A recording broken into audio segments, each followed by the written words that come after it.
આ તરફ ગીર સોમનાથમાં મિની વાવાઝોડા સાથે વરસાદથી ઠેર ઠેર ભારે નુકસાન જોવા મળ્યું છે.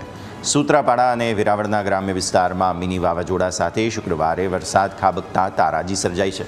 અનેક વિસ્તારમાં મકાનની છત, વીજપોલ અને વૃક્ષો ધરાશાયી થયાની ઘટના બની હતી. વેરાવળના ઈશ્વરિયા અને ઇન્દ્રોઈ ગામે વીજપોલ અને વૃક્ષો ધરાશાયી થયાની ઘટના બની. સાથે અનેક સ્થળે કાચા અને પાકા મકાનોમાં ભારે નુકસાન પહોંચ્યું. પ્રભાસ પાટણની મુખ્ય બજારમાં તોતિંગ વૃક્ષ ધરાશાયી થતાં થોડા સમય માટે રસ્તો પણ બંધ થઈ ગયો હતો.